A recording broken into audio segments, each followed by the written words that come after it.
you remember what it was like as a child to get lost in a story? The way the world around you dropped away, except perhaps for the musty smell of a good book or the warm presence of your father on the beanbag chair next to you? School is where children learn that they have to read. Home is where kids learn to read because they want to. It's where they learn to love to read. Let's explore some of the new storybooks that your kids are going to want to read again and again and again and again and again and again. Luna loves art. In this book, Luna's class takes a field trip to an art museum. Luna is very excited, but Finn doesn't care. When Luna tries to make her own sketch, Finn crumples it up. "Why is he so mean?" says Luna. "Maybe he needs a friend," says Mom. When they get to a painting of a tiger, Finn opens up and says, "The wind is thrashing, the clouds are dark. The tiger is angry, but inside he is cold and wet. He wanders the jungle, staying in different places all the time and needs a home." And it seems like maybe this is how Finn is feeling. Next, they come across a sculpture of a family, and Finn says families don't look like that. But Luna's mom tells him some families are together, some are apart. There are lots of different families, like all this different art.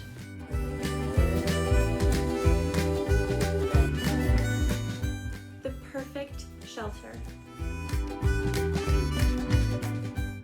This is a beautiful and emotional story about two sisters who love to build shelters out in the woods. But then something changed. She looked the same, except she wasn't quite. "Mom and Dad didn't want me to worry. Your sister's just a little bit tired," they said. But something still wasn't right, and I knew it was bad because people were crying. Then they told me my sister was sick. The little girl in the story keeps building her shelter even when her sister is at the doctor's or having an operation. When they're in the hospital, the little sister feels cross and frightened. How did it get there? Why can't she come home? Why my sister? You'll notice throughout the story, every time the little sister has heavy emotions, the weather outside emulates how she is feeling inside. This is a great book to help little ones deal with having an illness in the family and all of the scary feelings that can come with that. Super Baby! Just kidding. It's called Superhero Baby, but my son, who's 5 months old, has a Superman onesie, and my 2-year-old daughter calls him Super Baby! So this book has been nicknamed just a little bit. Under cover of darkness, and occasionally during nap time, Superhero Baby is there to save the day. A pipe bursts on Market Street, but Superhero Baby flies in to plug the leak. A cat is stuck in the tree. Go, go, baby power! The barbecue is on fire. She zooms in and puts the fire out. Suddenly, Superhero Baby finds herself face to face with her nemesis. It's her twin brother! "My goody-goody two-shoes brother, whoever would have thought? You're not so perfect after all, now that you've been caught. Enough of all your naughty tricks, you're coming home with me! Your days of crime are numbered, just you wait and see." At least for today. Bear shares with Hare and Bear.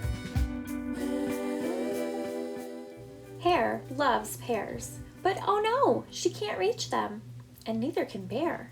But Hare gets an idea. "One chair for me, one chair for you, Bear, and another chair for me." "That's not fair," says Bear. So they each take one chair.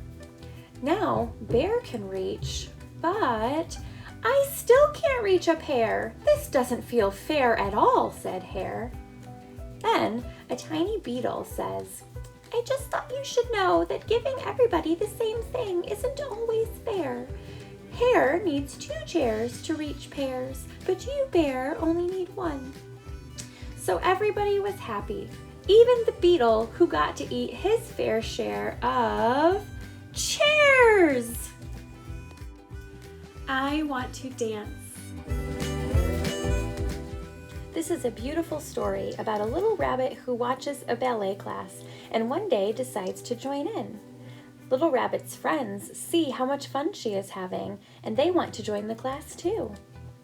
While the ballerinas are getting ready for their recital, the rabbits decide to have one of their own, and everyone dances together under the moonlight. Another book about bears. Once upon a time, in a deep, dark forest far, far away, there lived an old brown bear. Oh no, no, no, no. Hold it right there. Not another book about bears. Why do you enjoy reading about bears so much? We're greedy, grumpy, lazy, and a bit ferocious. The bears were exhausted and sick of doing all the work. So, they quit. The author had quite a bit of fun trying to convince the bears to re-enter the story, but Bear refused and went on a search to find a new leading animal. When he couldn't find anyone good enough to take their place, the author reached a nice compromise and gave Bear a well-deserved break. Lights out, Leonard! Leonard was not afraid of the dark. That would be silly. No, Leonard was afraid of the things that hid in the dark. When it was time to go to sleep, Leonard cried, "No! There's a 3-headed, 8-armed, 12-legged, hairy, scary-faced creature in the corner!" So that night, the lights in Leonard's room stayed on. The next night was the same, and the next, until one day he found a book on his bed, How to Frighten Monsters. So he opened it up and started to read. 1. Minty breath. 2. Tidy bedrooms. 3. Teddy bears. 4. Gentle music. 5. Kisses from parrots. The spit of parents has special magical powers, creating a protective force field around a child. If a monster comes too close, it is immediately zapped like a bug and sucked into a vortex, never to be seen again. When Leonard got ready for bed, he made sure to brush his teeth, tidy his room, and get a goodnight kiss from his mom. And that night, the lights in Leonard's room stayed off. Yoga animals in the forest.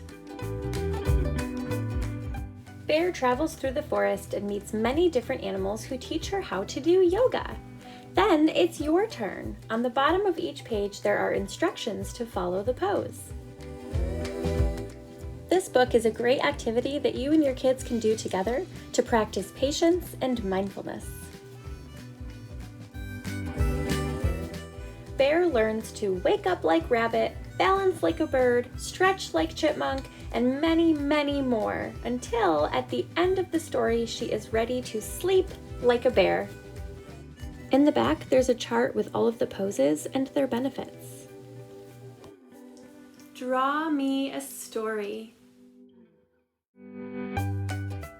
One night, when Anna was reading one of her favorite fairy tales, she heard a voice coming from the book. It was Little Red Riding Hood, who was tired of always ending up in the wolf's belly.